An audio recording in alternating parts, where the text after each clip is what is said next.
Hi, everyone. I think our student moderator is having a little bit of issues with her Zoom. So I'm going to go ahead with the introductions for today. Welcome, everyone. Today is the the third day of our 7-part lecture series called Deconstructing Racism by GCC's Social Sciences Division, the Associated Students of Glendale Community College, and Student Equity. Thank you so much for tuning in tonight to learn as a community in hopes that education drives us to action. Before we begin, a few announcements. We have interpretation and closed captioning services available tonight for our deaf or hard of hearing attendees. You have the option of pinning the interpreters by clicking on the 3 dots on the box where their faces can be found, or you can also follow along with a closed captioning. A transcript will be saved after the event. This lecture will be recorded and published on glendale.edu/antiracism at a later date. And today we'll be having a 1.5-hour lecture on structural inequality followed by a 30-minute Q&A. For GCC students only, we will have a healing circle open immediately after this event, led by GCC counselor Orlando Roybal, to provide students with a safe space to discuss and process the heavy topics that will be covered tonight. A separate link to this healing circle will be sent in the chat. My name is Kayla Regalado, and I am the outgoing Vice President of Administration for the Associated Students of Glendale Community College. And without further ado, I would like to welcome our presenters today, Gordon Alexandre, Professor of History Emeritus, and Mark Maier, Professor of Economics. Hi, everyone. I'm Mark Maier, and I'm thrilled to be with you this afternoon.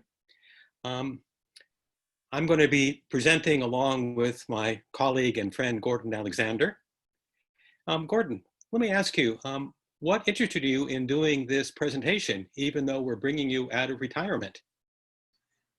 Yeah, being out of retirement is one thing, but you're never out of retirement from life. So I no longer teach at the college, but one thing I always learned and taught my students is that learning leads to action. Action is about trying to promote social justice. I've always been committed since I was a kid through my parents and then my experiences in the 1960s to appreciate social justice and fight for it. So I'm thrilled to be here. And part of my activism, of course, was when I was teaching at Glendale College, I was also very active in our teachers union, and Mark, as you well know. How about you? I think I'm influenced by my father. He was someone who was very concerned about racial justice. We actually had to move twice because we lived in homes where the landlord didn't like the fact that the first time we had an African-American man move in as a boarder, and the second landlady didn't like the fact that we had people of color staying with us. Interesting.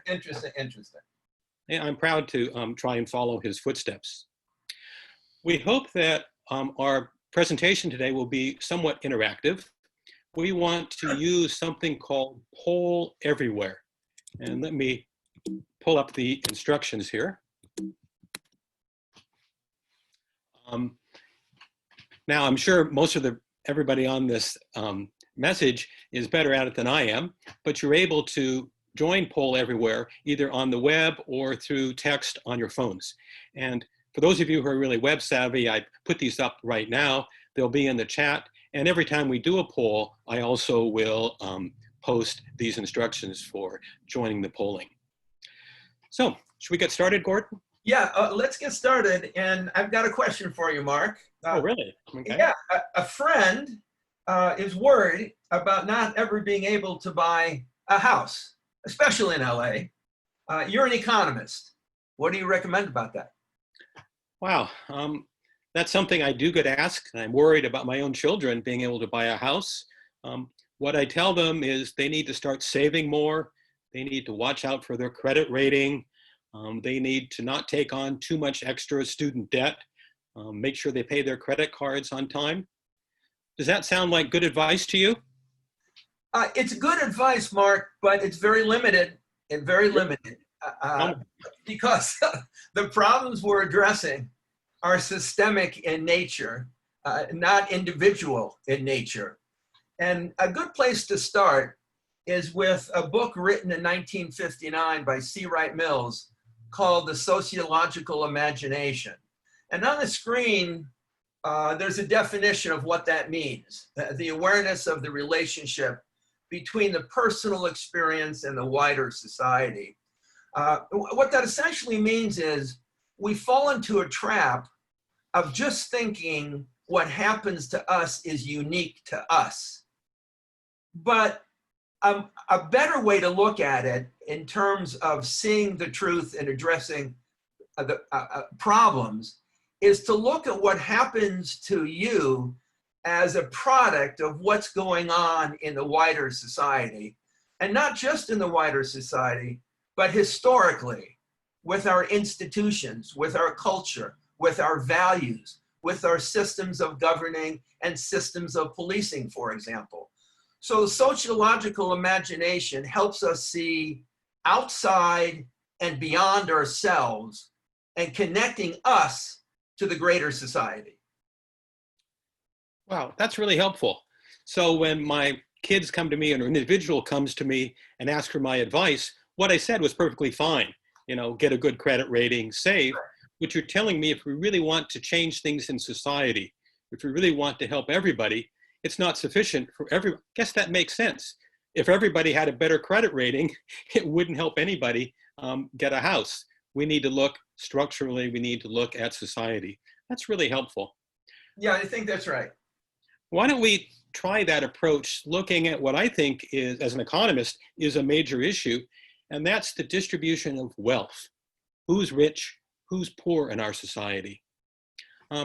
Let's just begin by thinking carefully, what is wealth? Gordon, do you have any wealth? I have some wealth. I would say I have a car, I have a house, I have a wedding ring. Okay. I have a savings account. That amounts to wealth. Okay, let me type those up here. Okay, so those are good examples of wealth. As we analyze who's rich and who's poor, as an economist, I think we need to distinguish carefully between wealth and income. Gordon, do you have any incomes? I do have some income. In fact, most of what I have is income, not wealth. Okay. I have, for example, wages that I used to earn, which I now get retirement benefits from. I get a little bit of Social Security.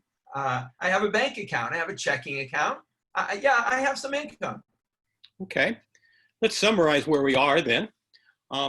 On the left-hand side, we said that wealth, which is a stock variable, is your house, your car, and your savings account.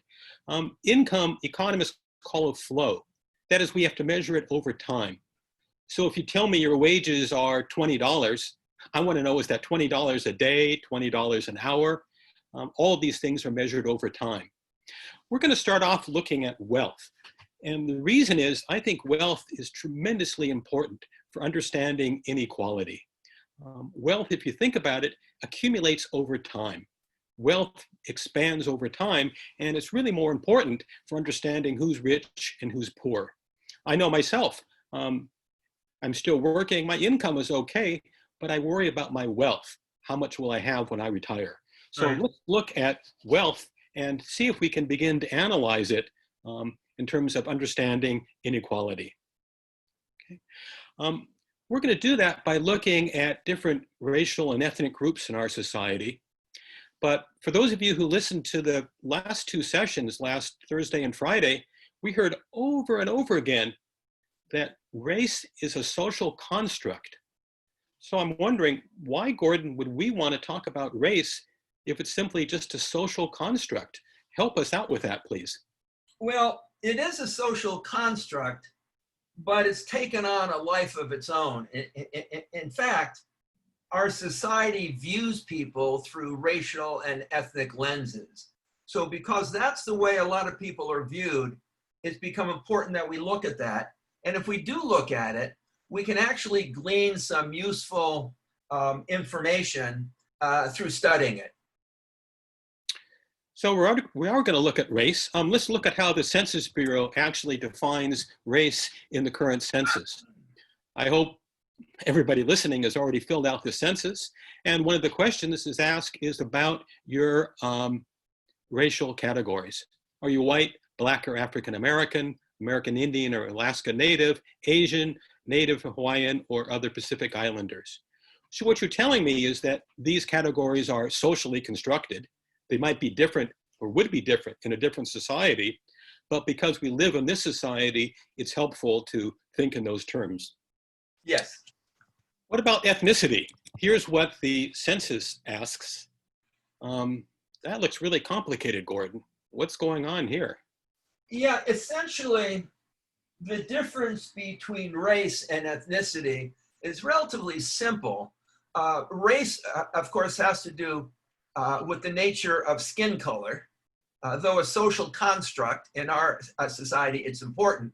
And ethnicity has more to do with nationality or where you and your parents come from. Okay, let's look at some actual data. I pulled up from the census the data for Glendale, and you could see that the city of Glendale in the last census, most people identified themselves as white, smaller numbers of Blacks or African Americans, even smaller numbers of the other groups, and not a huge number, but more and more people are identifying that they actually come from backgrounds that have two or more races. So the census data does allow us to break that down as well, but most people did choose a single race. We're going to focus in this, our talk, on African Americans or Blacks and Hispanics or Latinos. Why focus just on those two groups? Because I know in Glendale, there are lots of other ethnicities, certainly. Why are we focusing today on Blacks, African Americans, Latinos, and Hispanics? Can you help us out with that? Yeah, I think the reason for that, Mark, is that in our society, the largest numbers of racial and ethnic minorities tend to be Black or Hispanic. It's not to ignore other groups, but as compared to other groups, Black and Hispanic tend to stand out in terms of percentages. For example, 13% of all Americans are African American. And I'm not quite sure, you might know this, not quite sure what the percentage of Hispanic or Latino Americans are, but again, it's very significant. Okay, that makes sense. Okay, let's start our analysis. Again, we said we were going to look at wealth in our country and look at how it's divided equally or unequally. I guess what we first need to understand with wealth is it is tremendously unequally divided. Let's look at an amazing statistic here that I have up on the screen. We're going to look at the top 1,000ths of people in our country. That's 0.1%. That's 1 in 1,000. And what the chart here shows is that they own exactly the amount of wealth that's owned by the bottom 90%. Let's think about that. 1 in 1,000 have as much wealth as 90% of us. Wealth is very unequally. Go ahead, Gordy, sorry. I was just going to say that's truly astounding. It is, it is. So that's something we need to keep in mind.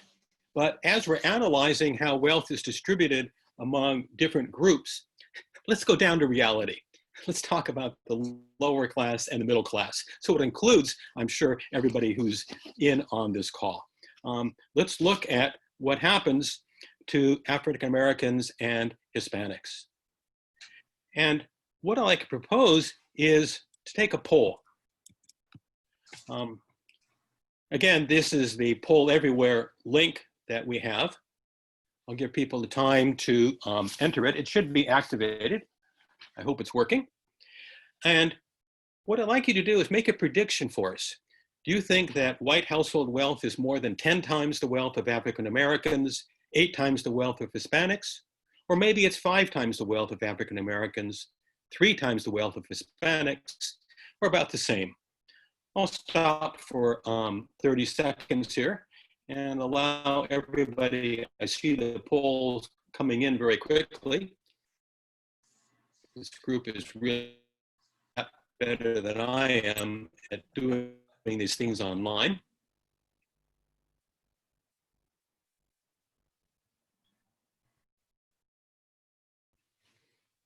I wonder whether it's going to be A, B, or C.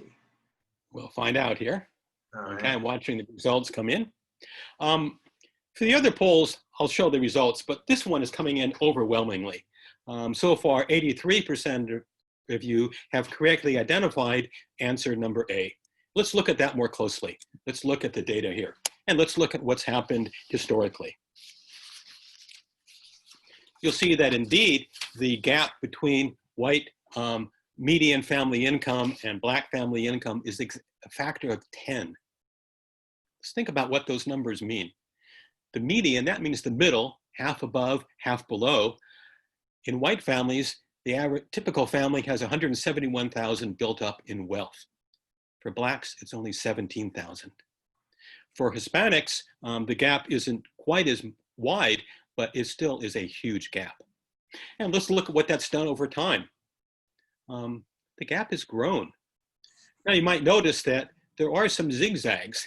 Notice that during recessions, wealth does fall, including for white families, but proportionally it falls even more for blacks and Hispanics. Now, what we're looking at here is what's called the median. That's half above, half below. You might remember from your statistics class that we also could measure the average or the mean. That would lead to an even more exaggerated amount. Again, remember that the top 1 in 1,000 have so much wealth. In fact, their average wealth is $400 million. It would not fit on the chart. If we're talking about the 1 in 1,000, they would be way off this chart here. By looking at the median, we're looking at more typical families, and here we see a huge gap and one that has been growing over time. Yeah, why is that happening? Let's think a little bit about that. Well, economists have studied this, and one of the reasons is, as we've talked about, unlike income, wealth accumulates over time. If you're rich to begin with, you can reinvest that wealth, and it tends to expand inequality. The other thing that I learned just recently is one reason that African-American and Latino families have lower typical wealth is that they share it. They're much more likely to share it with their family and friends. So each individual family has less, but I'm certainly impressed by that generosity. We're going to study these other issues. Certainly education plays into this, housing plays into this significantly, and health plays into it. We'll be looking at those items as we go through our presentation. So Mark, what can be done about this? Yeah, that's really the big question. We don't want to stop just by presenting problems. Let's think a little bit about what we could do in terms of wealth. And here, let me make sure I've turned this on for everybody. Sorry here, need to go to a different computer. Hold on for a second here.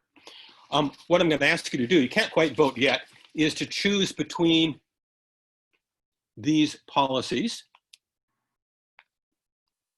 that I have listed here. I'll talk about them in a second here, but I want to make sure that the poll can be activated.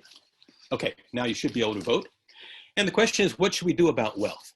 One thing we could do is tax inheritances. By the way, you can change your vote the way I have poll everywhere set up as we talk through these. Right now in our country, very few people have their inheritances taxed. The tax doesn't start until a very high level of wealth, and people that wealthy have ways to avoid the inheritance tax. We could raise taxes on high income earners. That's something that Barack Obama did when he was president. It was lowered again in the Trump administration. Right now, the biggest deduction in our tax system is for home mortgage interest, which really favors people who have bigger homes and even have second homes. One of the reasons people worry about their wealth, I certainly do, is making sure that they can retire comfortably. So maybe you like all of these policies, but which one do you think is the most single policy that we need the most? I'll stop for 30 seconds and give everybody a chance to vote. And what I want to try to do actually is to show you the results. I'll be going to Poll Everywhere and sharing that screen in a second here. So you have 20 more seconds to vote.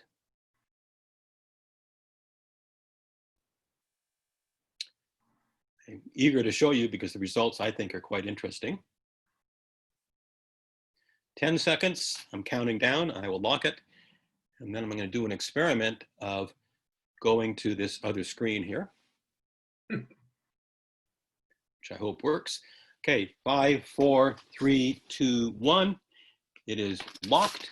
And bear with me as we go to a new screen here.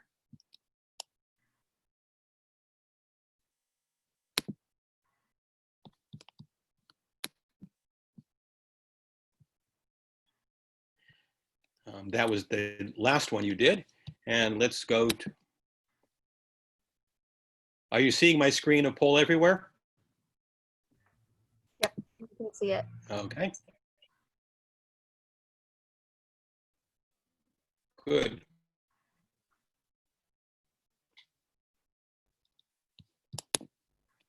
It's taking a second to load here. While it is loading, any guesses which one was the most? It was raising taxes for high income earners. 67% of you, 2/3 of you, thought that that was the best policy. In second place, taxing inheritances. In third place, better retirement benefits. And only a few people wanted to reduce home deductions. Think about those results, Gordy. Say that again, Mark. I didn't hear you. Oh, what do you think about those results? They make sense. I think one of the reasons why taxing higher income earners overwhelmingly was voted on by folks is because that's the one that gets most attention. Elizabeth Warren, for example, has proposed a wealth tax. And a lot of people are talking about increasing, making the income tax much more progressive and increasing the taxes on the highest income and wealth earners even more. So I think it's gotten the most attention. Mm-hmm. Well, wealth isn't everything in our society. Let's make sure we talk about some other issues. Let's talk a little bit about education. Gordy, I've had people tell me that the US public school system is the best in the world. Can you tell us a little bit? Is that true? Yes and no, Mark. Okay. There's a lot of myths out there that we accept as being true, which in fact aren't when you take a second look. As a historian, let me make the following comment. Historically, beginning about 1820 and going through the Second World War, the United States did have a significant education advantage over other countries, especially European countries, who happen to be the United States' major competitor on the world stage. Mm-hmm. And this advantage in education is really one of the key factors that spurred the Industrial Revolution, which by 1920 made the United States the richest country in the world and essentially the most powerful, though that didn't show up significantly until after World War II. But having said that, it's not true for African Americans, for example. During the time that the United States had the best education system in the world, that wasn't true for African Americans. Remember, for much of that time, go ahead, Mark. Oh, what's your evidence for that, Gordy? Do you have any specific evidence? Yeah, I do. I do. For much of that time, African Americans were enslaved and therefore prevented from getting education. In the late 1800s through the 1950s, there was legal segregation and education for African Americans was minimal. So even though by 1940-45, there was almost universal education, public school, K through 12, for white folks in this country, that wasn't true for African Americans. Only 30 to 40% of African Americans, by the end of World War II, 1945, received a secondary education. And as you said regarding wealth, this stuff is accumulated. So if you're starting off behind with not an education or not a good education, the tendency is to get further behind. So today, for example, as you look at the slide up on the screen, I just put forward a couple of interesting, I think, statistics. In preschool, African-American kids make up 18% of all students, but 50% of all school suspensions. Wow. In K through 12, 18% of all students enrolled, but 31% of all school arrests. Black students are twice as likely to drop out as compared to white students. In fact, if you look at the first two bullet points, you can see why the third one makes sense. In higher education, access to college depends mostly on your parents' income. The richer your parents, the more likely to go to college. Since, as you have explained before, Mark, African Americans don't have a lot of wealth, 10 times less wealth than white families. Only 25% of the poorest families have kids that go to college, but 90% of the richest families have their children going to college. Now, let me add one thing to that by way of conclusion. As if that's not enough in higher education, Black students are disadvantaged because of what's called legacy admissions. Legacy admissions is if your parents went to a certain school, you were entitled to then go to that same school. So if your folks went to Yale, even if you didn't have the grades, but your parents went there, you too went to Yale. Now, on top of that, as has been in the news recently, wealthy parents cheat.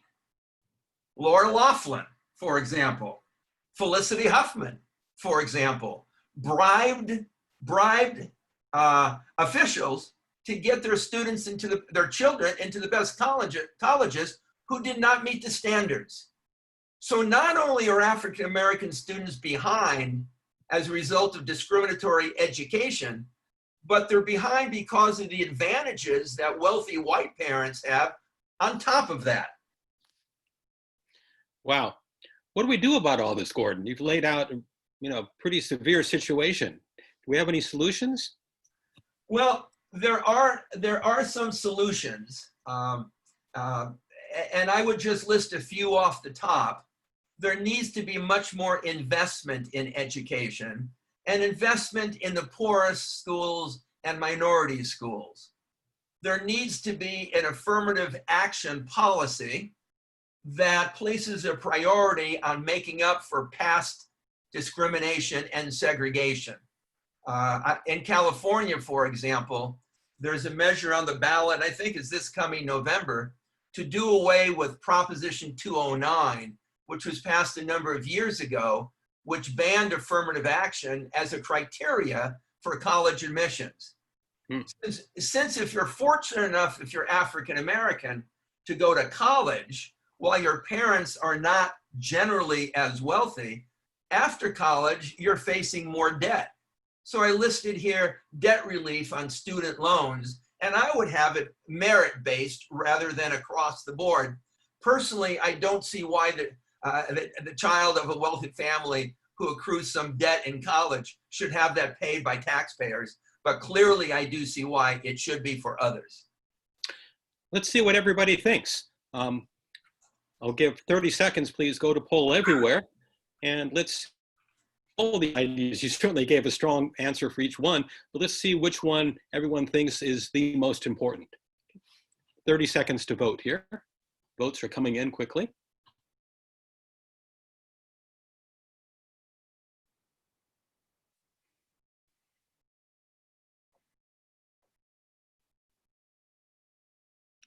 Based on the early returns, it does look like there is a winner. See if you can guess which one. And I'm counting down.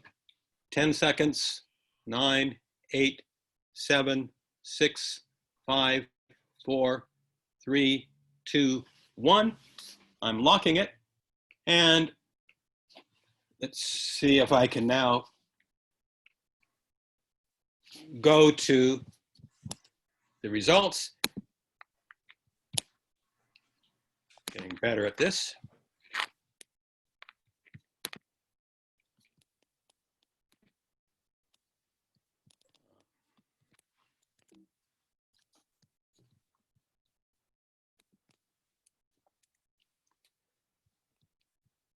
Let's go to the poll we just did.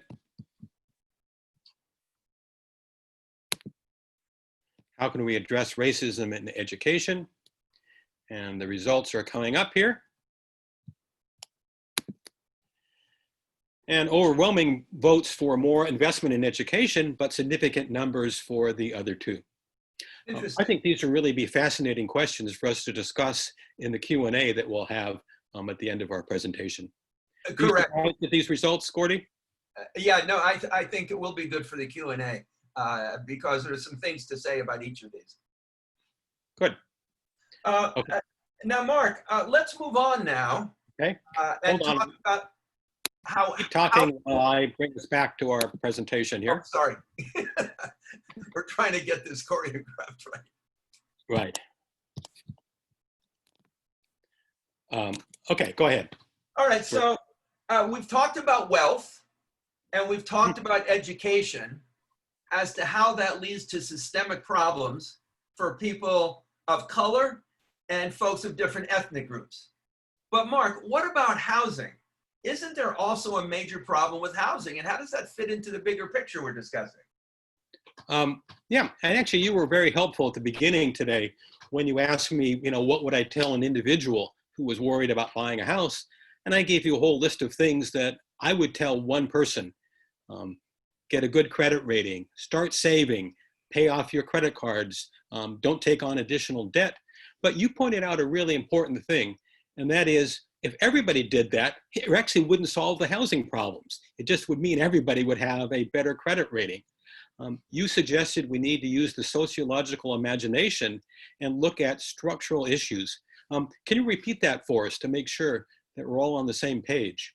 Yeah, it's a good place to go back to the beginning because we've looked at three examples, wealth and education, and we're going to be looking at housing right now, and then healthcare and policing.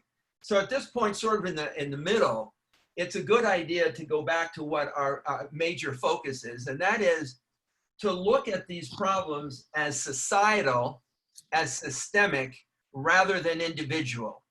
Because certain individuals can do everything you said they can do, and they're still not going to get ahead. And that gets to what C. Wright Mills said back in 1959, and what we're trying to get across today, that these are institutional problems. They're structural problems. You can still have racism without having a racist. You can still have, not to go off topic, sexism without having a single sexist, because that's built into the society. And that's what Mills is talking about. Well, living in Los Angeles, we certainly do live in a, fairly segregated area. I know it's a little difficult to see here, but I pulled up a map in which the areas are Caucasians or whites. And if you look up by Glendale, you see it's mostly blue, red representing Asians, green representing African-Americans or blacks. You can see that in South Central, and Latinos orange spread all over the map. Yeah, and the question is, why did this arise? It's not just individual choices, it really has to do with history. And I'm not the historian, but I know if you go back in history, think about Native Americans. They were literally dispossessed from their lands. Absolutely. As I understand it, in LA, there's a really despicable heritage dealing with Chinese Americans. Can you tell us a little bit about that, Gordy? Yeah. What happened in China? And we can talk more about this in the Q&A if folks want to. But the Chinese in California in particular, and on the West Coast, California in general, and the West Coast in particular, face significant discrimination, similar to the legal segregation that African Americans faced in the South for about the same period of time. One need only remember that in 1883, Congress passed the Chinese Exclusion Act to keep Chinese out of the United States. And that was at the assistance of the California Irish Working Men's Party, interestingly enough. The Chinese continued to face segregation relative to marriage, relative to employment, housing, all the way through World War II. So for all those folks who just like to point a finger at legal segregation in the South, I suggest we take another look at how Chinese in particular were treated here in Southern California and in California in general. Wow, that's horrible history. Yeah.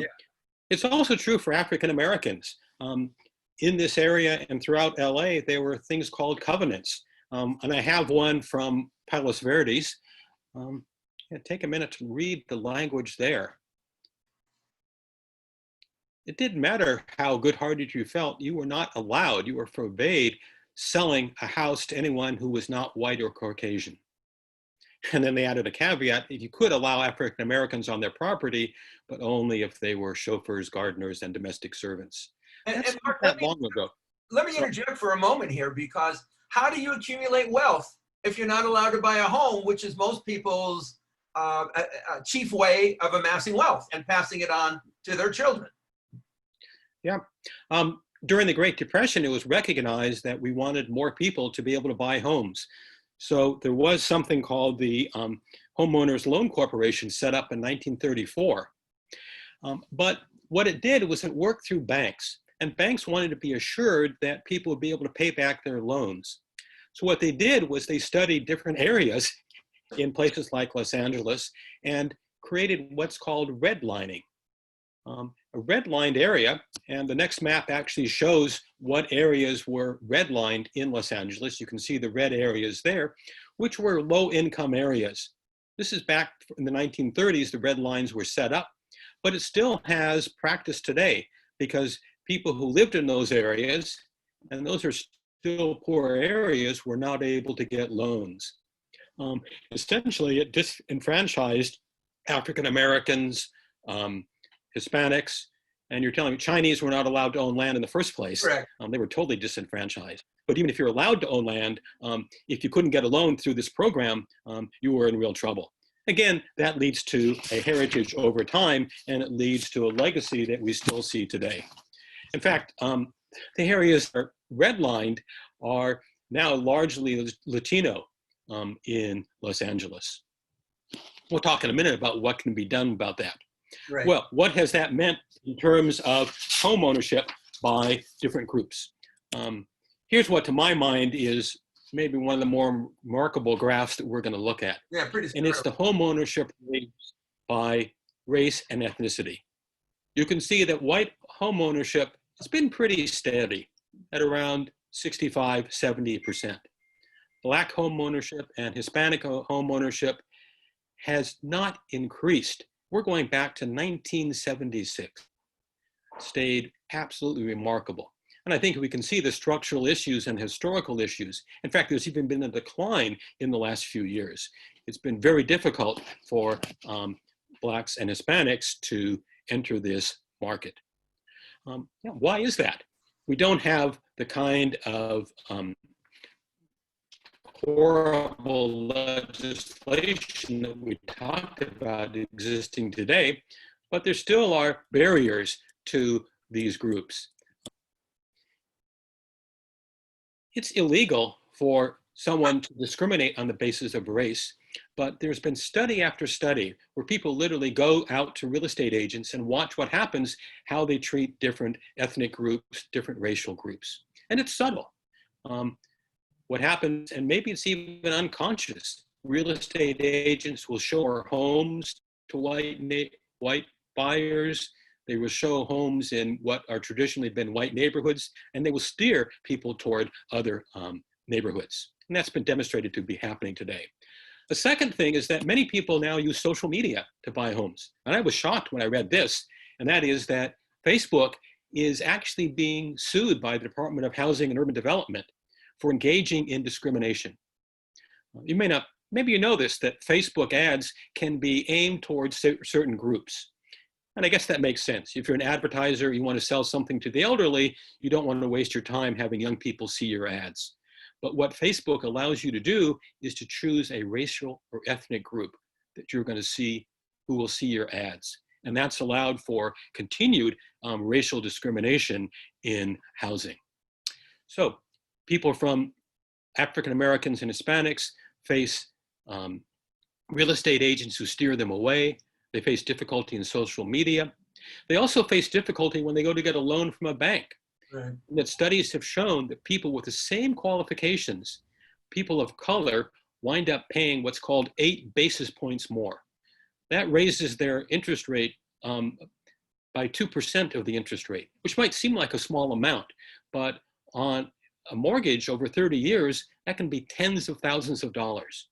And it also means you're not going to be able to bid on a house if you can't offer as much as a white person can offer.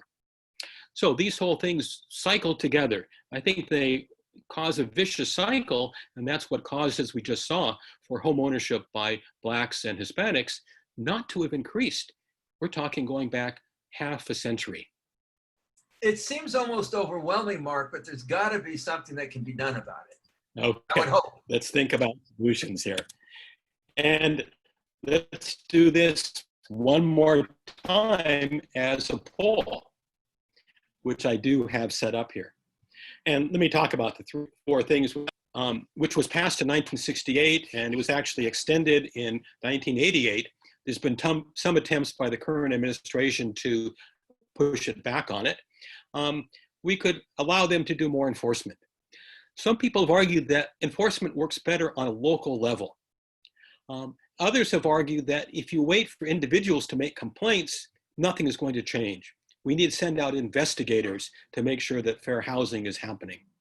And two candidates running for president have proposed a fourth solution, and it's a $100 billion program which would be available to households who live in those redlined areas to help them with their down payments or closing cost in buying a house. Okay. 30 seconds now. Let's see. This time I can see the votes are coming in much more split. See which one you think is the best policy.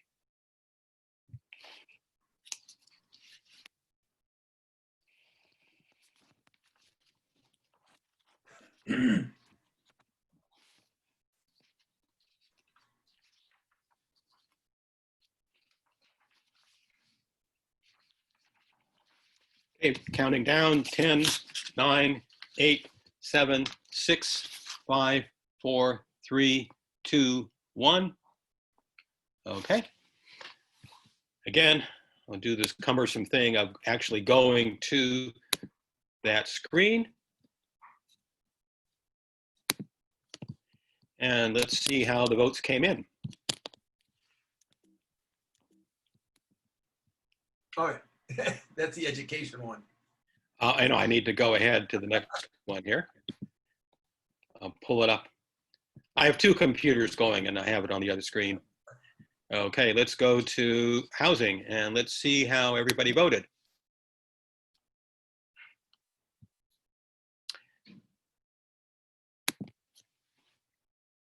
Okay, much more of a split vote, but exactly half of you supported the program. It actually was put forward by the candidates Harris and Elizabeth Warren have slightly different programs to give aid to households to people who live in redline areas. In LA, that would actually help Latinos significantly. They're the majority group in those redlined areas. Second most favored was more enforcement of the Fair Housing Act. Surprised by that, Gordon? Not exactly, because I think all are fair approaches. Doesn't surprise me that there's a couple that are relatively, close to one another, relatively. Okay. Well, so we've looked at wealth, we've looked at housing.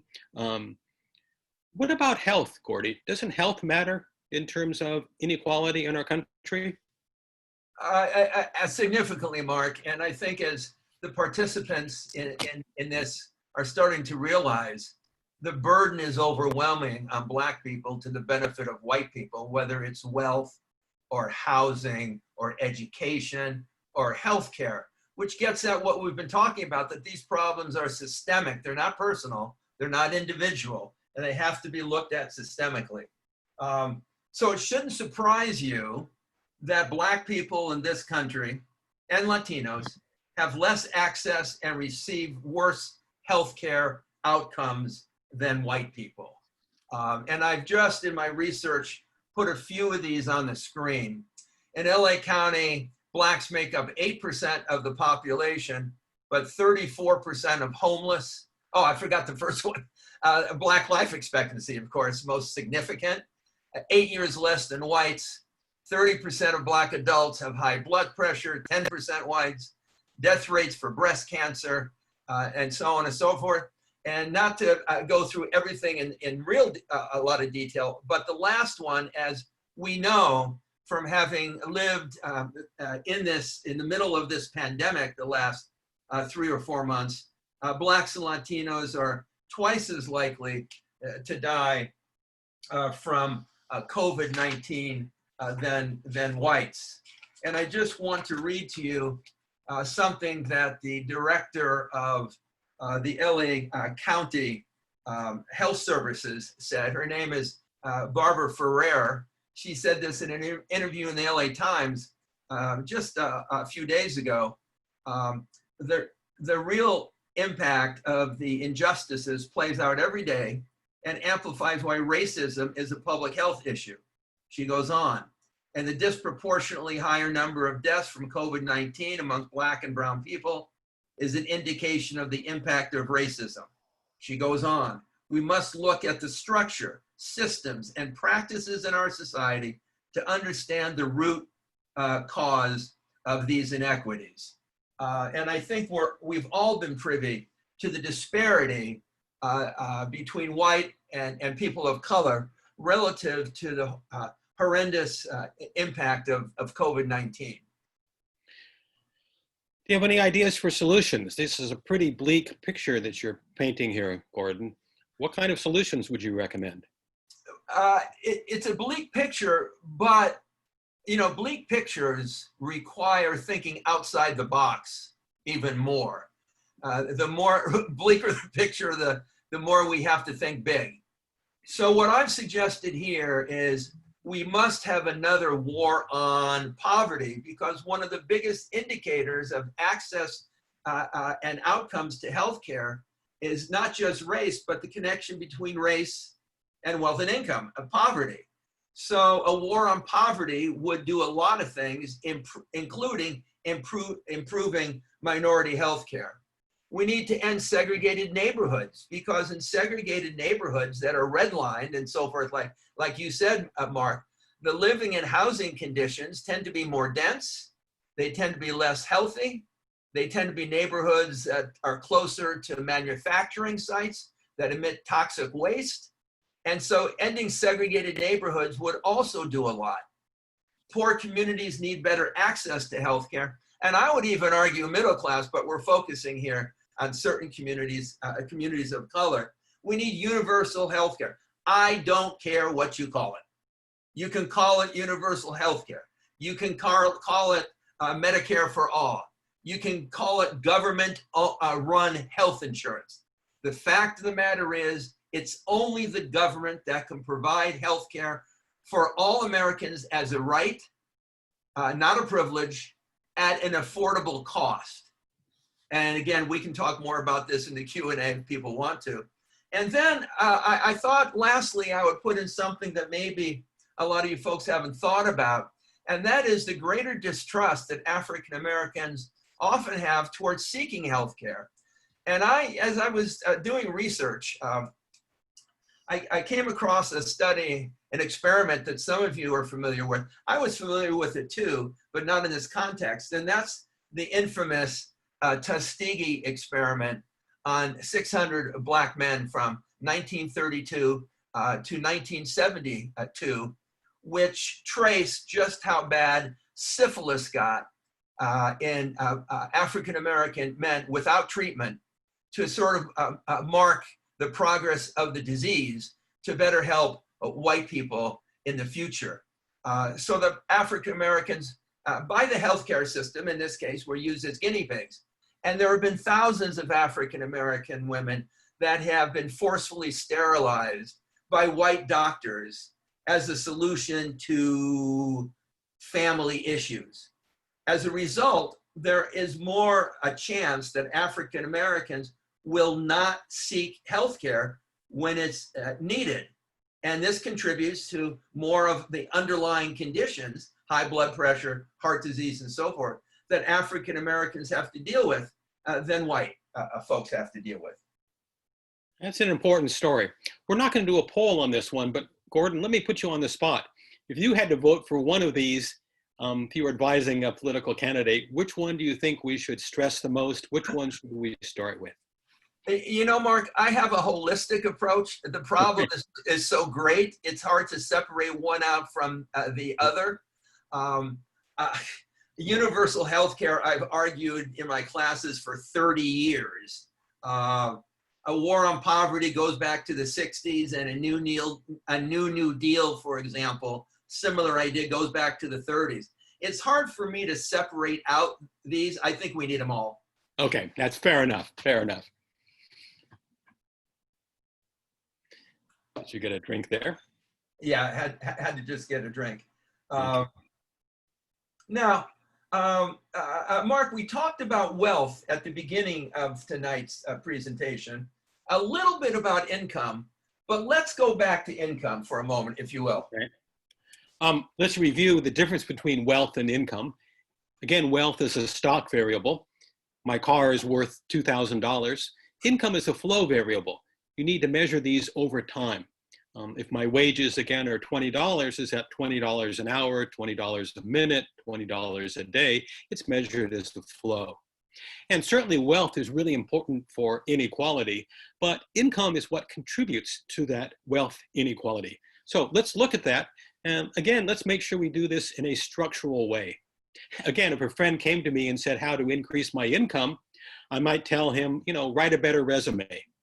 But if everybody does that, that's not going to help improve incomes overall in our country. We need to have a structural, we need to have a social approach, as Gordon pointed out earlier. So let's try and do that for income. The first thing we need to do, though, is realize that income is also incredibly unequally distributed. Not as bad as wealth, but let's look at the statistics there for the distribution of family income in the United States going back to 1963. And what you'll see are two charts here. What it shows is what happens to the 90th percentile. In other words, if your income is higher than 90% of all income earners, your income over this time period has approximately doubled. If you're in the bottom 10%, your income has stayed relatively flat. The gap has approximately doubled. And the same thing is true if you're in the middle. The gap has expanded between the middle family income and the 90th percentile. So the top are doing really well. But we've been focusing on lower and middle class people. So let's think carefully what's happened to those incomes and how it's been different for both ethnic groups and different racial groups. That's good. Well, in looking at the numbers, the first thing we need to think about is there's been a different experience for men and for women. Let's look at that over the last few years. And what we'll see is that two paycheck families are doing okay. But the reason is that women's earnings have gone up relatively much more in the last 20 years than men's earnings. Men's earnings have been relatively flat. Women are doing somewhat better. But we have to recognize that women started off overall 27% lower. So households are better off over the last 20 years, but it's mostly because more women are working and they're earning somewhat more.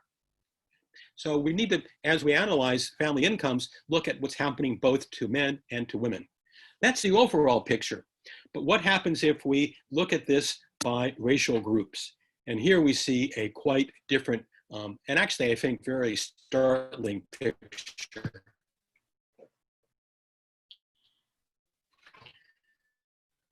It's a very African-American families. Since 2000, men's earnings are down 2%. Women's earnings, just like overall, are up, but only up by 3%. What that means is that African-American families are falling behind white families. Further behind. Remember that they started off, the men with earnings 7% below white men. African-American women start off 39% below white men. So we see a story for African-Americans of really stagnating family incomes. African-American women doing a little bit better, but not much better. And that's sort of interesting. Why are, if women overall are earning so much more, African-American women are not. And it has to do with occupations. Many African-American women work in education, they work in domestic household situations, and those incomes have not kept up with everyone else. And therefore, they've not had the gains that other women have had. Similarly, for African-American men, we said that overall, men's earnings are up a tiny bit, but not for African-American men. And again, it has to do with the occupations that they are in have stagnated over the last 20 years. Mark, this is another area where the problems, the effects of race seem overwhelming. But once again, there's got to be something that can be done about this. Right. Well, one thing to realize is that the situation, we look back, we saw that wages were rising overall. That was actually true in the 60s, 70s, and a little bit into the 80s. The stagnation has occurred more recently, especially for African Americans. So let's think about what could be done. And let's do one last survey here. Here I have 5 different possibilities. I do have the survey open. People who are in union organized professions are doing better, but it's become much more difficult for people to join unions in our country. Maybe we need to reverse that. Maybe we need to tax higher incomes. We could have affirmative action programs that Gordon talked about, or maybe the money needs to be poured into education, as Gordon talked about. Or I will give you the option of none of these. So 30 seconds now for everyone to vote. I see votes coming in. Very split. 30 seconds. Let's see what everyone decides.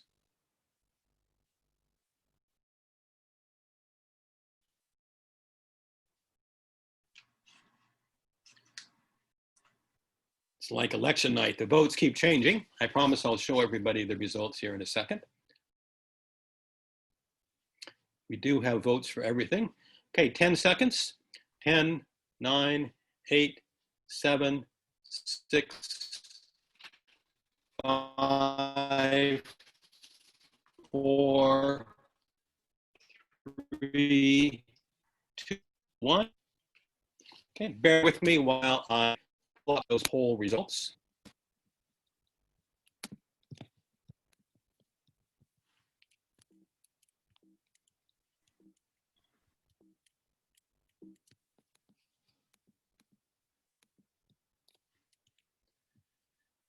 Okay, let's go to the new poll here.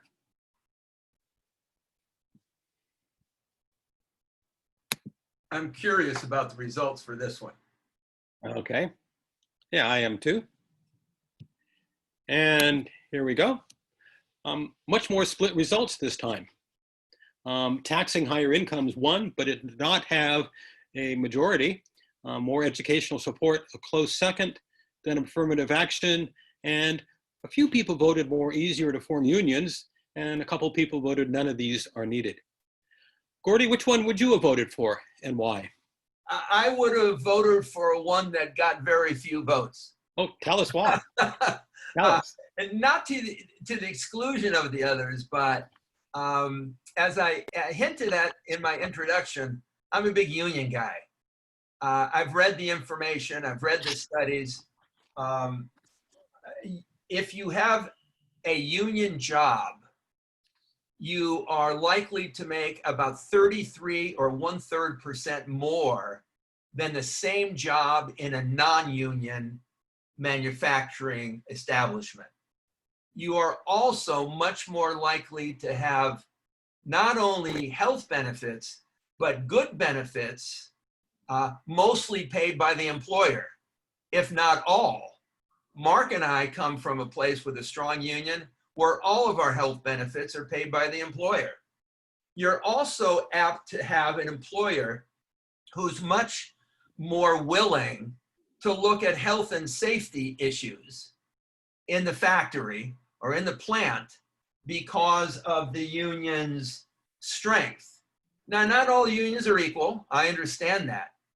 But the problem is, and there's a direct correlation with the decline in income, in the last 40 years, let's say since 1980 and today, and the decline in unionization. As of today, right now, only 7% of workers in the private sector are unionized. And that's been the sector where we've seen the steepest decline in wages relative to prices. Gordy, what about the issue of racial equality and ethnic equality? Well, it's interesting. Some unions early on, when unions got started, were part of the same society that discriminated against African-Americans. So in some places, African-Americans are hesitant to join unions for the same reason hesitant to seek out healthcare, because unions have not always been open to African-Americans. That has to change significantly. Polls have been done that a majority of non-union workers do want to form unions. The problem is it's so difficult. National Labor Relations Board regulations, which require elections and fair elections, often aren't enforced. Employers use stall and delay tactics so as not to negotiate and bargain in good faith. Workers would join unions if it were more possible to do that. But right now, workers feel there aren't a lot of protections given the current state of things, and with how difficult it is, you now have only 7% in. By the way, there was never a majority of private sector workers in unions in this country. The highest it ever was right after World War II, when 33%, about a third of all workers in the private sector were members of unions.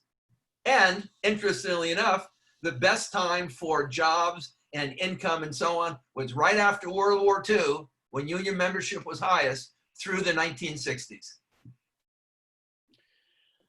You know, Gordon, there's a major issue we've not covered so far. It's certainly been in the news the last couple of weeks, and that involves policing and the criminal justice system. Can you help us out with that? Has that been a long-standing problem? Is it one that we need to look at into social and structural solutions to?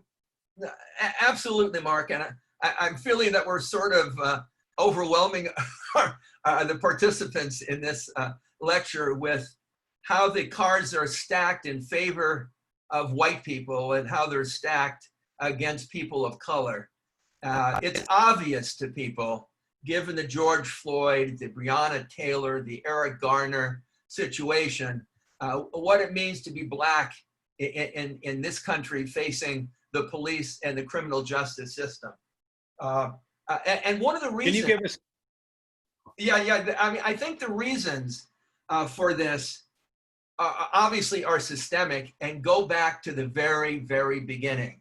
You have to go back to 1619, when Black people were brought here from Africa as slaves. So policing for Black people was never to protect and serve them, as you read on the side of police cars, to protect and serve. Policing for Black people, beginning with slavery, was always about controlling and containing a part of the population that never wanted to come here, never wanted to be enslaved, and sought their freedom. And that has continued from the beginning until now. So Can you give us a history lesson then, please, Gordy? Yeah, I don't know if we have a slide on this or not. Yeah, we do. Here we go. Yeah, I'll get, look, we can talk more about this in Q&A if you want, but the history of Black people's relationship to criminal justice and policing goes all the way back to the first form of policing during slavery called slave patrols, went back to laws when we were part of the British colonial system that were called Black Codes, which restricted the movement of slaves, not only on, but between plantations. It went back to the Constitution, which defines a Black American as 3/5 of a white American, and also has interpreted the Fifth Amendment of the Constitution as denying Black people their rights under the Constitution. During slavery, there are also fugitive slave laws that required the return of runaway slaves.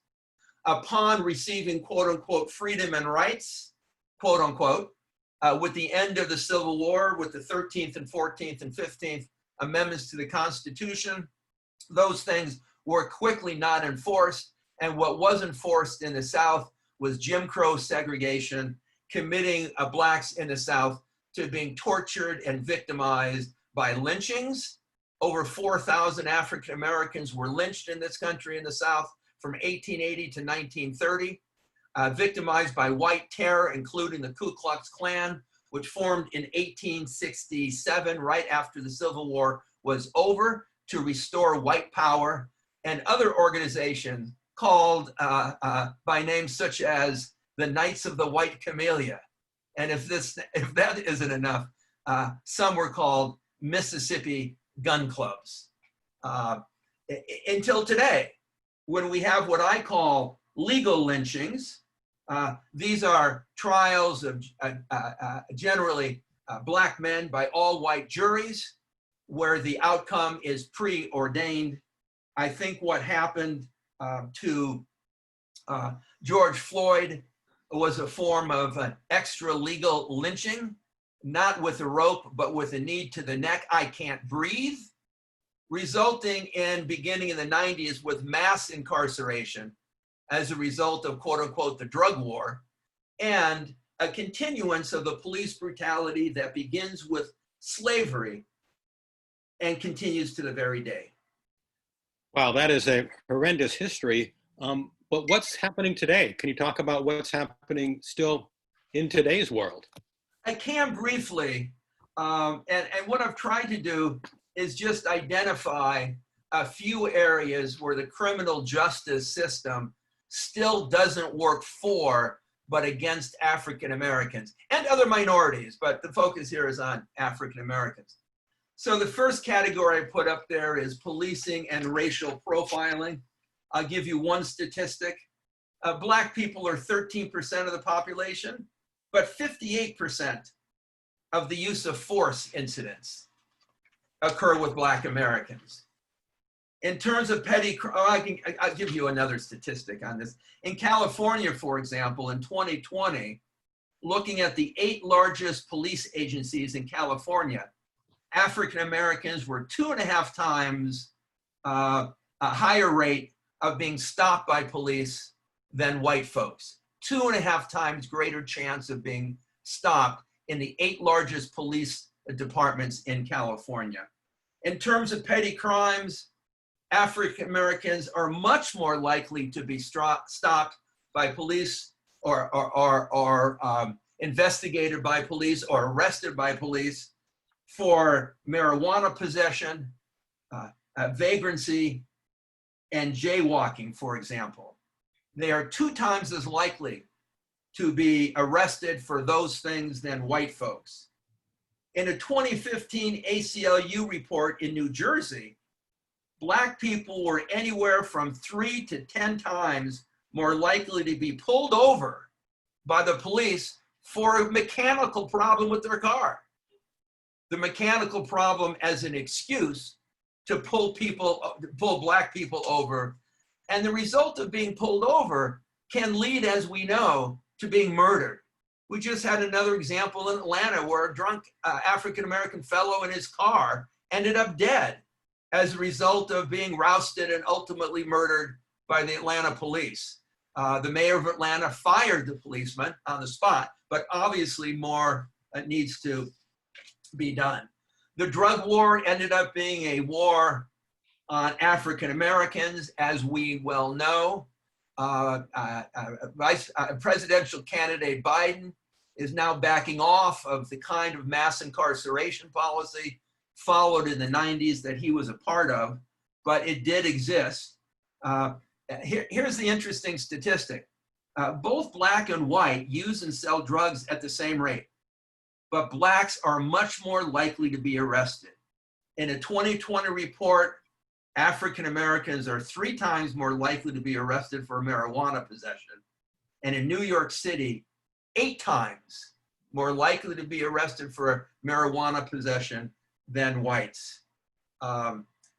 With judges, for example, judges are much more likely to sentence African American defendants to longer terms in prison.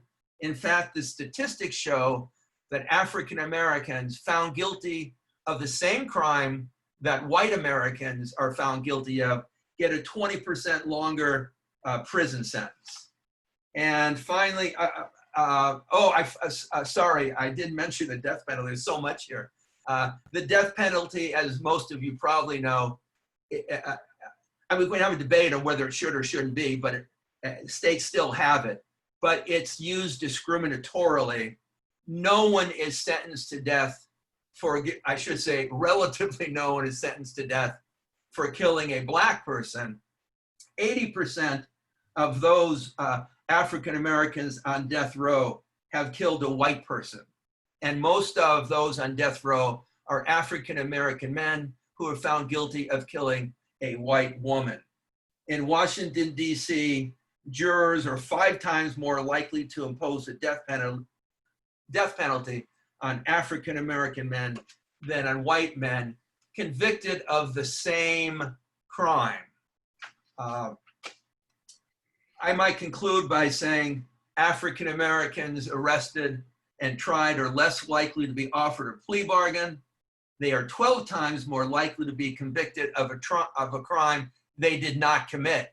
And I recommend the movie to you that you can stream called Just Mercy, of how many African-American men there are on death row who did not commit the crime that they were accused of. And then finally, school suspensions often lead directly to the prison pipeline. In Chicago, for example, Black high school students were 5 times more likely to get suspended. And when you're suspended from school, not only are you not learning, but you're suspended often to the streets, where the most common sense thing for you to do to support you and your family is get involved, perhaps, with drugs. In a 2018 study, 1 in 23 Black people were on parole or probation, while only 1 in 81 whites were on parole or on probation. Wow, this is a complex picture. I bet the solutions are complex as well. Can you take us through what you think needs to be done for the criminal justice system? Well, Mark, I'm glad you asked that. Okay. The solution to all these things we're talking about are multifaceted, interconnected, and varied. I'm not going to spend a lot of time talking about short-term solutions. These are solutions which even some Republicans are talking about. But you can hear in the Biden campaign, you can hear from Senators Elizabeth Warren and Cory Booker, and there will be some police departments that will be doing many, if not some of these kinds of things. So I think this is where the discussion is at. But, and here's the but, these problems are systemic. They're structural. They're institutional. Ending no-knock warrants or racial profiling, for example, will not end the burden that the criminal justice system has on African Americans and other minorities. I am not saying these things aren't necessary. They are, they're just not enough. And so what I want to focus on is the next slide. Okay. And that is the long-term solutions. And these long-term solutions can go along side by side with the short term. It's not either or. You can do both. It's just that the longer term ones will take a longer time. And I have a couple of things to suggest here. One is, and you're hearing about this, and we need more conversation about it, we need to reallocate some of the funds that go to existing police budgets to do other things, to go into job training, education, healthcare, and housing. The police do not need more money to militarize. The money they have should be used to de-escalate. And the way you de-escalate is not necessarily at the point of contact between the police and a citizen, but to get at the causes of why there is the problem. So if folks have more and better jobs, if there's better education, if there's access to healthcare, if there's decent housing, people are going to be happier. They're not going to break the law. They're not going to get involved as much with the police. And so you can redirect the funds to things that meet people's long-term needs rather than simply containing and controlling a population. I would even go further. I think you also need to reduce police budgets, but you do this while you also take away things from the police so they don't do as much. You take stuff away, you reduce the budget appropriately. So for example, you don't need the police to intervene in non-violent drug offenses. You don't need the police to do homeless sweeps. You don't need the police to get involved in non-violent crimes like vagrancy and truancy. What you need are social workers, mental health professionals, negotiation experts. That's where the money needs to go, and those things need to be taken away from the police so that the police do what police should do, which is to be involved in violent crimes. No one that I know or that you know is arguing that we don't need police. We just need police to be involved with armed robberies, rapes, homicides, things of that sort. So when you hear some on the right wing use the term defund the police to say all those radicals on the left want to eliminate the police, that's not true. Defunding essentially means what I've suggested. Now, personally, I would rather have the term defund the police be changed so that there's no mistaking in what it means. The term I like is reimagining policing rather than defunding the police. And if we begin to think outside the box and reimagine policing, I think we can begin to help solve what has been a 401-year-old problem. I like that term, Gordon, reimagining the police. Thank you, Mark. Put that forward. Yeah, that's really helpful. We've done a really nice job of staying on schedule here. Oh, I don't even know the time.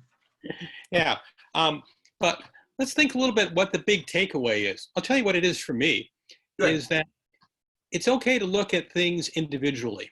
When we started off, when a friend comes and asks, what can I do to buy a house? I need to give him or her individual advice. To tell that person to vote for a different presidential candidate isn't going to help them buy a house. But what you suggested, Gordon, is that if we're really going to change things in society, if we only make individual changes, we often have no effect. If everybody gets a better credit rating, it doesn't solve the housing crisis. What we need to look at is understanding history and then use that to make structural changes in our society. Did I phrase that okay? Yeah, I think you're absolutely right. And that's the only way, I think, Mark, to make the promise of America open to all Americans. Because when Thomas Jefferson wrote the Declaration of Independence, and he said all men, and I'll add women, were created equal, he was not actually saying what existed. He was saying what he hoped. Now, in his case, he was myopic because he owned slaves. But if you want to truly make the promise a reality, you have to begin to take these issues on systemically and not just personally. Whether people succeed or not in our society is not so much about their personal character, whether they're lucky or whether they work hard. It's really about the weight of a system, whether it be housing or wealth or income or education or criminal justice, affecting different groups of people differently. And in our society, since race has played such a big role, white people have always benefited from the system. Now, that doesn't mean all white people, let's not look at it individually, but as a group, have benefited while Black people have not. And I don't mean all Black people have not been, I'm looking at it systemically. And that's a real problem. It's the bedrock upon which American democracy has failed. Former Senator Bill Bradley said right after the insurrection in '92 with the Rodney King verdicts, our original sin was slavery, and racism continues to be America's dilemma. I believed it then, and unfortunately, I think it's true today. But we can do something about it. So Right. there is, keep hope alive. I mean, we can do something about this if we want to. That's the question. Yeah, I want to thank everybody for bearing with us over this hour and 20 minutes. As I understand it, that questions have been posed to the facilitator, and Gordon and I guess will stay online, and we hope the facilitator will feed questions and we can continue this discussion more informally and more back and forth over the next few minutes. So I'm going to hand it back to our coordinator and facilitator for the next step. Hi, Mark. So we are going to, here, I can share my video as well. So we are going to, I'm going to ask some questions and and if you want to continue to add questions, you may, that folks shared with us. Do we have a lot of questions? We have, hopefully, we'll have enough time to get to all of them. Oh, good. We have Mary Jane, 8 right could now. you introduce yourself first? Oh, Yeah. yes, I'm sorry. Hi, I'm Mary Jane Carey. I'm an instructor in child development at Glendale College. And you'll be on the presentation, is it tomorrow? On Wednesday night with Sandy next day. Summerall and William Sparks. Yes, we'll be talking about anti-bias and diversity in education for children and adults. So, okay. So let's start, we'll start with the first question was, ABC's The Bachelor have announced that they have cast the first African-American bachelor. In your opinion, is this progress, politics, patronizing? Is this problematic? Why or why not? And if it would not be, oh, okay, and then that's the second part of the question. Wow. Mark, you want to, or do you want me to? You want to, or? I don't watch The Bachelor, but Neither do I. I mean, it's certainly a positive step. But if you think back to what we've been talking about, does it really change the structure to have one African American be the bachelor? We haven't changed anything. That why hasn't this happened in the past? It's been on for like 19 years. I think. I mean, it's not in its 3rd season. And they finally got around to their first African American on the show. You know, I'm liking it to, you know, a former Secretary of Defense Jim Mattis the other day coming out criticizing Trump. Well, where were you 2 years ago? Where were you 3 years ago? Sometimes, though it's good, it's a little bit too little, too late to have any real impact. Okay. That would be my response. Wonderful, thank you. Okay, so the next question, are inequality and racism interchangeable? And more specifically, is inequality in education based on wealth and legacy admissions the same as racism? You want me to try that, Mark? What do you take that? You're the education expert. Yeah. Yeah, well, Ed, well, you can obviously chime in. You know, here's the problem. In our society, there's such an inexorable link between class and race. That's been historic for reasons we've discussed. So when you're talking about poverty, even though there are more poor white people than there are black people, by percentage, that's not true. And so when you're talking about poverty and race relative to education, you're really talking about improving one improves the other. So if black people, for example, obtain a fair chance at education, disparities in educational outcomes will also change.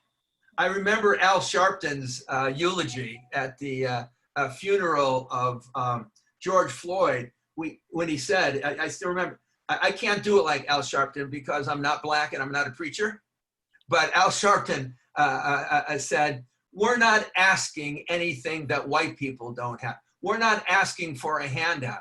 We're not asking for advantages. We're just asking you to get your knee off our necks. And that statement is both true in the George Floyd case, but metaphorically, symbolically, what he's saying is that this is true historically for just get your knee off of our necks and we can succeed like anybody else. But as long as there's systemic racism, it will show itself up in education, housing, healthcare, et cetera, et cetera. Yeah. I hope that answers the question. I think it does. I definitely think it does. Is it true? So this was going back to when you were talking about housing discrimination. Is it true that there was it is true that there was discrimination against Chinese people. Yes. What happened? What did the Chinese do? You know, that's an interesting question. I think what happened was the end of World War II. So what happened at the end of World War II, ostensibly, it was a war against racism. Now, Nazism was a lot more than anti-Semitism and racism. But one of the things that Americans went off toward a fight against was a racist regime, an anti-Semitic regime in Germany. So when Black GIs came back, for example, and came back to the South, it spurred on the civil rights movement when they saw in their home exactly what they went toward a fight. And I think the same ended up being true of the Chinese, that as a product of World War II, racism was no longer in vogue in the sense that it was acceptable. Obviously, it was still carried out and it was still put forward. But I think the Second World War gave rise to a sense that there was an opening to do something about it. And so the end of segregation in the South, one of the long-term causes was the end of World War II. I think that spurred on the civil rights movement. It was also one of the causes, of course, of the women's movement, as women were told to go back into the home after having worked as quote unquote Rosie the Riveters. And with the Chinese, I think it was a byproduct of those things as well. Remember, the Japanese during World War II were interned in prison camps here in California. What a lot of people don't know is, what they do know is the argument the government made that it was to protect, quote unquote, us from Japanese Americans. 2/3 of the Japanese interred in internment camps here were American citizens, by the way. And one of the main reasons for interning them was not for safety, but to steal their land, consistent with what the United States did with the Native American and others. So all the land that the Japanese owned in the Central Valley was taken away from the United States government as they were interned in prison camps. But I think it did give rise to a progressive movement for change afterwards. Yeah. I think one thing we've not emphasized enough is that when things changed, it's not because the government or the oppressing class, whites think, oh my God, this is wrong. Can you hear Mark? That was strange. It was because he's not drunk, I promise you. Chinese Americans activism on their political activism is that change came when those. Oh no! Oh, we lost Mark. Oh. Hold on, Professor Maier. Can you talk again? Did you not hear what I said, or? No. If you could repeat that answer, I went ahead and stopped your video just so that it's easier on your bandwidth. So. Oh, sorry about that. Okay. Oh, there you are. Should I say it all over again? I think it's an important point. I'll say it twice. Please. Is that change, it didn't come from above. Change came from activism. The case of why did Chinese Americans suddenly gain these rights? It wasn't that the privileged classes thought, oh my God, what we've done is wrong. It's because those groups got together and actively pushed for change. And that's certainly true for change for Black Americans, for Latinos, is that when groups get organized and push for change, that's when it occurs. It doesn't come from above, it comes from below. Right, power is never given up by those who have it without being forced to by those from below. Worth saying twice. Right, definitely. Agreed. Okay. Thank you. So the next kind of comment question, it is worthwhile to note that the use of machine learning and algorithms in general for credit scores, creditworthiness, etc., only serve to sustain the historical trends of home ownership, jailed populations, and inequalities in general. It is difficult for a fair number-only approach to not reflect the injustices in our communities. Yeah, you take that, Mark. Oh, yeah, there's been some really interesting books written on this, on how algorithms have biases. They seem like they're just a computer program. I can off the head. Oh, it's doing it again. Top of my head, give the references. Yeah. Isn't technology grand? Google algorithms and discrimination. Fascinating stuff on this. Questioners. There we go, yeah. I just, Say it again, Mark. It didn't happen. You lagged again. oh no. I just said that there's some wonderful literature on this. Google algorithms and discrimination. There's some fascinating studies that it seems like computers are just fair and neutral, but in fact, as the questioner pointed out, the programming leads to amazing discrimination. Right. Thank you. So the next question is, how do we overcome mistrust of the system itself? Offer free college and free healthcare and debt forgiveness, and many will still believe there is a catch and they will end up worse off. That may well be true, but you can only do what you can do. There's no guarantee. I do know this. If you don't think big, if you don't look at these things structurally, you're never going to even attempt to solve the problem and get closer to a fair society. I mean, I think what we're looking for is getting closer to justice, getting closer to fairness. I, for one, never think it will be perfect because you can't run completely away from your history, right. but you can make strides to live up to the promises of your history. And the promises of our history have been denied. And that's where we need to focus, not on individual tweaks in the system, but overall radical. I think the magnitude of the problem results in the magnitude of the solution. And the more great, I think the more bold the solution, the more you're apt to get closer to it. One of the things I always argued against when Barack Obama was president is I said, he should have started off with Medicare for all and ended up with a public option for healthcare. If you only start off with keeping health insurance in the private sector and a public option, you're going to end up with something a lot less, the Affordable Care Act, which is still too expensive and still has 30 million without health insurance and another 40 million who are underinsured. Now, is it better than the old way? Yeah, but we should have thought bigger. Okay, thank you. Yeah. I have my little kitty cat here. So the next question, and I think you may have gotten to this in it, but I think it's, and just in case some other people had it, were there right answers to the polls? Certainly not. The first one didn't have a numerical answer. I just wanted to kick that off with that, but all the others, it's just interesting. As Gordy pointed out, we need to start somewhere. So it's important to decide on our priorities. What's the best start for the solution? I think every one of these proposals I would agree with. Yeah, me too. Is Mark still there? Yeah, Mark's still here, I think. He's still here, yeah. Might have frozen. Go ahead, Mary Jane. Mary Jane? Whoops.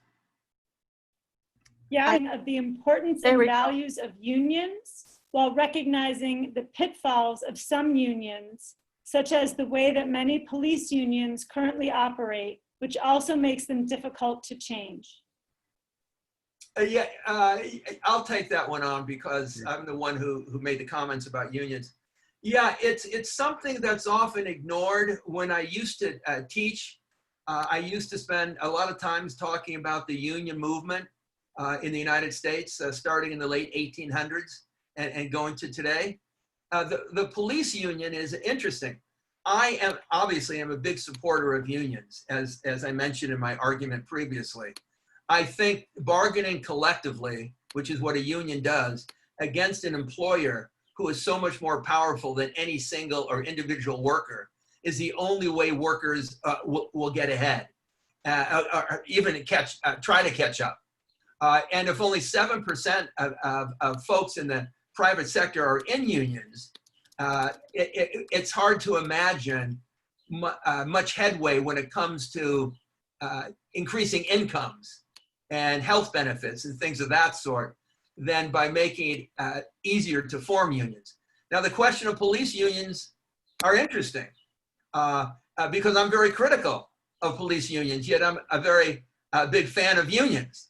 But what I'm critical of police unions of is enforcing practices that harm citizens. I'm not against the idea of a police union. The other thing I'm critical is the idea that no matter what, some of the strongest unions always support the cop who's being investigated or fired or terminated. Look, let me back up 1 minute. For most of the 30 years that I was at Glendale College, I was either chief negotiator for our teachers union or president of the local union. For over 20 of those 30 years, I was very active in the union at the college. And it was difficult, as it should be, to fire somebody. You don't want the employer to be arbitrary or use unilateral power or play favoritism in how they treat employees. But what I always used to argue with my employer was, if you want to fire somebody, you can. Be sure you have a paper trail. Be sure they've been evaluated.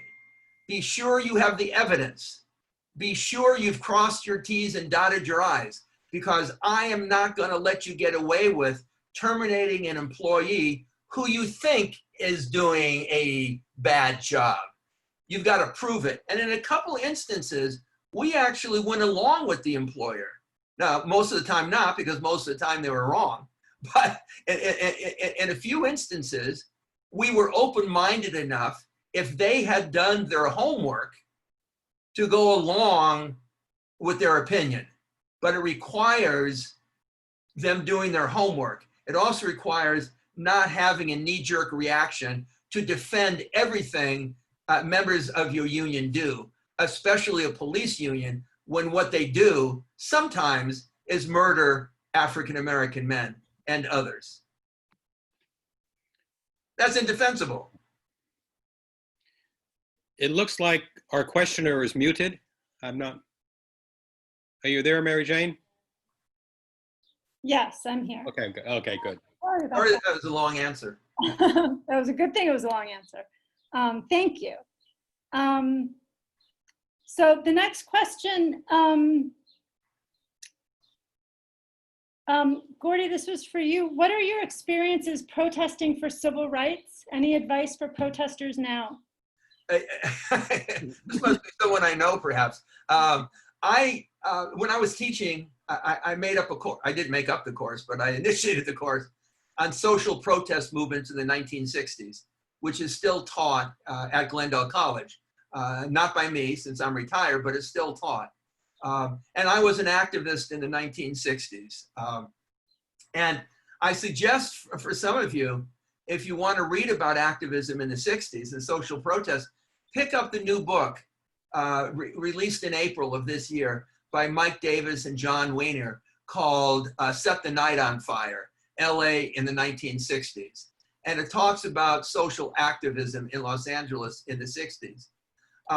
The thing that I would say is every generation needs to carve its own way.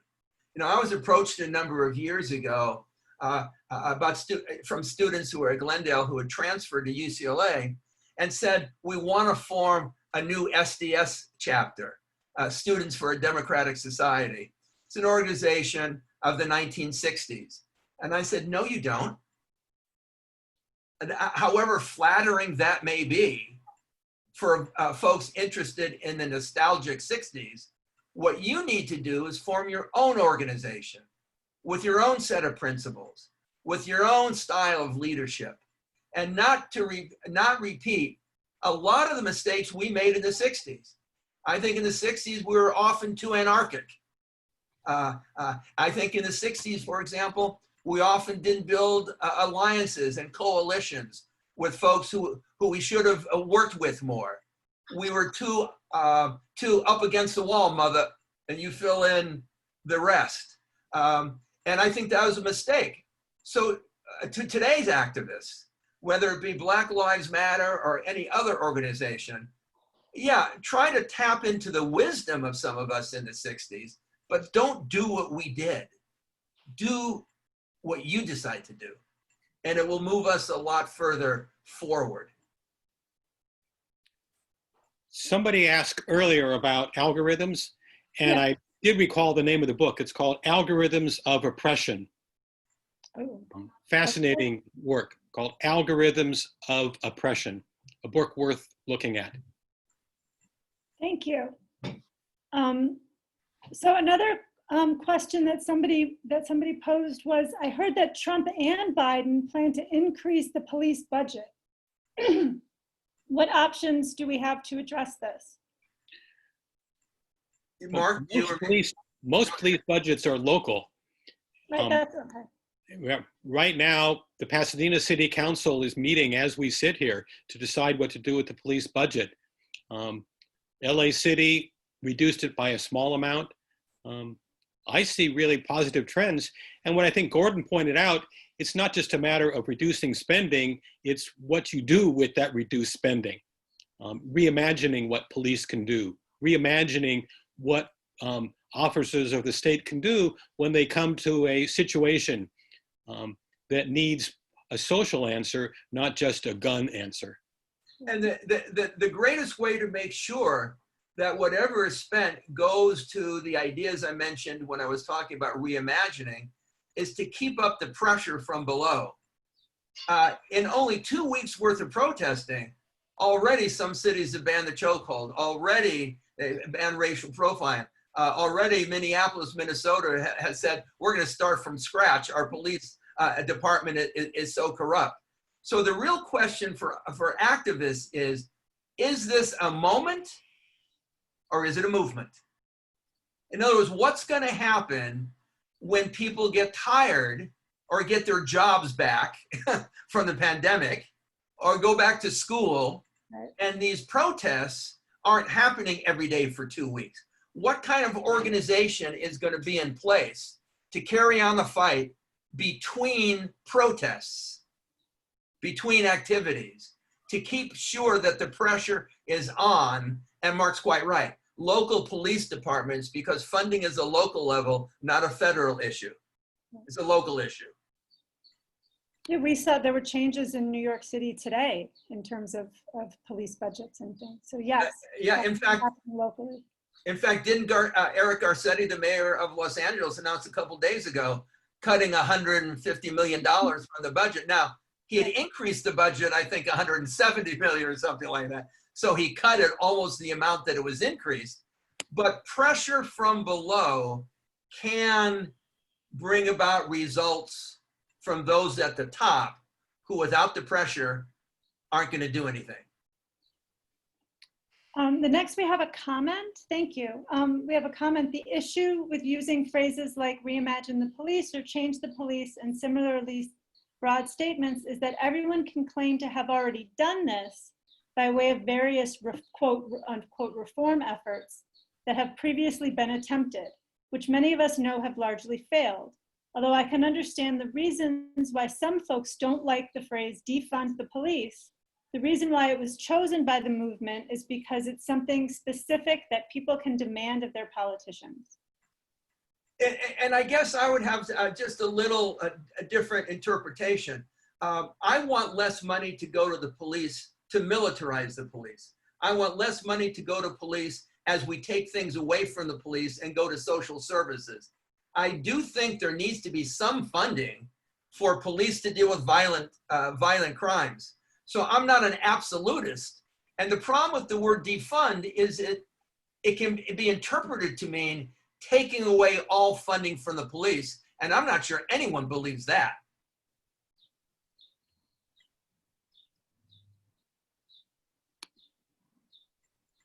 Okay. I guess because when I hear defunding education, I don't necessarily think taking away all money, but the way I've heard it interpreted from people has definitely been like what you said. The interpretation can be completely defunding it. Yeah, you know, Mary Jane, it's not one size fits all. Right, right. And since funding is local, right, communities have a lot of say-so in how that money is used, how much of it is used, what it's used for, and what it's not used for. That's really in our hands to help demand and encourage that it be spent in the right way. Thank you. How are we doing for questions? Are we getting through them pretty well, Mary Jane? Yeah, we're some are still being added, so as we're going. So I'm trying to get to all of them. Okay. The next one is, please discuss inequality in other countries. Is America's handling of race more problematic than other countries? Well, it really depends what other countries you're talking about. Right. There's inequality in many countries, but the United States is actually near the top in terms of inequality of both income and wealth. There are a few countries like South Africa that are even more unequal, but they're outliers. Most of Europe has much more income equality, much more wealth equality than the United States.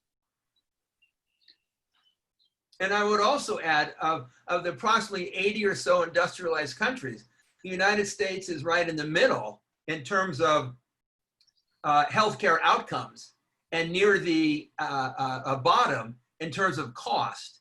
European countries, obviously, you know, the example we often look to is Sweden and Norway and countries like that. But you even look, but you look at Germany and France and Great Britain, they spend half of what we spend on healthcare, and yet their healthcare outcomes, especially in terms of life expectancy, infant mortality, things of that sort, are so much better than in the United States. Actually, life expectancy is going down in the United States, while it's going up to over 80 years of age in European countries. Now down, I think, 76 or 77 here in the United States. And much worse, much less life expectancy for African Americans. I don't have the statistic in front of me, but much less. I guess the question was, is there a link to racism? And I think just as in South Africa, there is a link, is that one of the reasons the United States is one of the more unequal countries in the world is, like South Africa, is we have that heritage, unfortunately. Yeah, let me add one thing to that, if I could as well. Not every country that has ethnic and religious problems, difficulties, has the same promise of America. And maybe that's why I hold us up to a standard, which is our own standard, that all men and women are created equal. That standard is something to aspire to. So there are countries, for, you know, as we all know, where sectarian violence based on religion and ethnicity, or tribalism in places in Africa, or Shiite and Sunni Muslim controversies in Iran and Iraq, are destroying countries. No question about that. But those countries have a long and tortured history, number one, and number two, haven't been stable democracies for 200 and some odd years, with a Declaration of Independence that states as our aspiration that everybody's equal. Thank you. Let me get the next one. Is inequality the same as racism? More specifically, is inequality in education wait, I've got this one already. We did that one, right? Yeah, I did this one, sorry. I just, I would just say, Mary Jane, as long as you're a comment, that racism leads to the disparity, right, the disparate outcomes right. between black and white when it comes to housing, education, healthcare, dealings with the police, and so on and so forth. It is race which is at the core in this country of why things are so unequal and why we have to finally tackle that systemically. So this next question, Americans have particular difficulty dealing with complex issues that require complex solutions, preferring simple soundbite proposals for solutions. How do we go about organizing in an effective way on a national basis to tackle these issues? I'm not sure that in the United States we're that much different from if you've traveled to other countries. We're not the only people who look for simplistic answers. Problems are complex, but I don't think the solutions are all that complex. We laid out, some fairly straightforward policies that can move us in the right direction. The thing is, Mark's right, they're not complex. There's just a lot of resistance. There are special interests, for example. There's a lot of money in politics, as we know. There are police departments that are resistant to change. So it's this pressure from below, an ability to organize nationally that keeps the pressure up, that ultimately can force those who don't want any change to at least change to a degree. Hopefully as much as we want, but if not, to a degree that makes us better off, makes us more equal. And maybe one of the reasons ways we can move away from sound bites is to have a national discussion of issues rather than personalities when it comes to politics. Right. Right, I've often argued, one of the advantages of European countries, for example, is that they have multi-party democracies.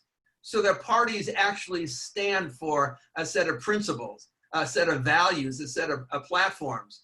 Here we have a two-party system where it's often the politics of personality and often comes down to Tweedledee or Tweedledum or the lesser of two evils. Now, in this election, I think the choices are much more apparent.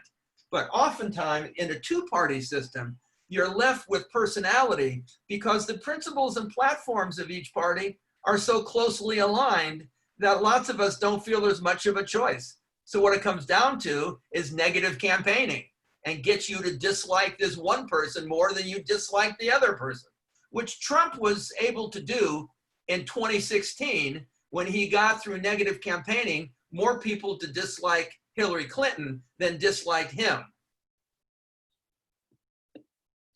Okay, thank you. Kind of going back a little bit to earlier in your presentation, you discussed inequities in homeownership and homeless sweeps, but said nothing about tenants. Would you like to comment on the rental housing market, especially since renters are disproportionately people of color? Yeah, that certainly is true. And yeah, that certainly is true. I think that's something that needs to be addressed. I guess I was disappointed that Kamala Harris and Elizabeth Warren were focusing so much on home ownership. I think we sort of have a myth in our country that the only way to get ahead is to own a home. And that's not really true. In fact, many economists argue that renting is not only the only option for many people, it's actually a superior option because of the freedom that it gets you to move to new locations as job opportunities change. So yes, we do need to address the rental market significantly. And maybe we should be chastised for not having talked about that enough. Right, and this feeds into, Mark, I think the following, which I think you'll agree with, that this generation, millennials and so on, are less likely to have jobs like we've had for 30 plus years and are much more likely to move around and take up 2, 3, 4 jobs in a 30 plus career of working. Yeah, yeah. So we have time for one last question. There were a couple of questions we didn't get to, but I believe that we're going to, on Friday, Is that the last? I'm off. I think we're going, I think the last Yes. slide of our panel, Right, Mary Jane. we're going to have a conversation where we'll hopefully get to some of these questions that we haven't gotten to. But your last, the last question to both of you is, one sentence or two, please give us some parting words of wisdom from your years as educators. No pressure. Okay. Let me say one thing. If anybody is willing to wants to continue the discussion, you're welcome to email me at mmaier@glendale.edu. And I have great hope as a teacher. It's wonderful talking with my students every single semester. We're going to live in a better world thanks to people like all of you who attend Glendale College. I mean that sincerely.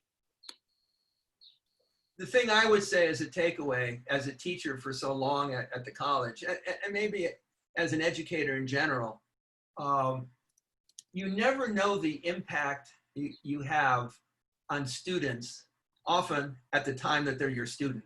Sometimes the impact of what we do isn't felt by students until 5, 10, 15, 20 years later. Now, for some students, it may not be felt at all. But for a lot of students who have gotten back to me and called me or emailed me and said, I remember that class you taught that was so, you never know what the end result is of what you do at the time you're doing it, or you rarely know. Shouldn't say never. Thank everybody for such wonderful questions. Yeah, really thanks everybody. I loved it. Thank you very much. Okay, I think we're going to have it taken over for a closing statement. Right. Hi, everyone. My name is Erica De Leon, and I am a Senator of Activities for the Associate Students of Glendale Community College. Thank you so much for engaging with us tonight, and thank you again for our presenters and moderators, Professor Alexandre, Professor Maier, and Professor Biancheri. If you have any questions that were not addressed tonight, we will be sending a link to an evaluation form where you can leave your questions or any additional feedback for tonight's lecture. We will be addressing any additional questions at our closing forum this Friday, June 19th, 5 p.m. to 7 p.m. Please join us for the rest of our lecture series on the same link and at the same time. More information can be found on glendale.edu/antiracism. For GCC students, if you need a safe place to discuss and process these heavy topics, we will be hosting a healing circle right after each lecture led by our student equity counselors. Please join us on the separate link that will be sent in the chat. We will be ending this meeting now to start the healing circle. Thank you so much for joining us and have a great rest of your evening. Thank you. Everybody. Bye, everybody. Bye.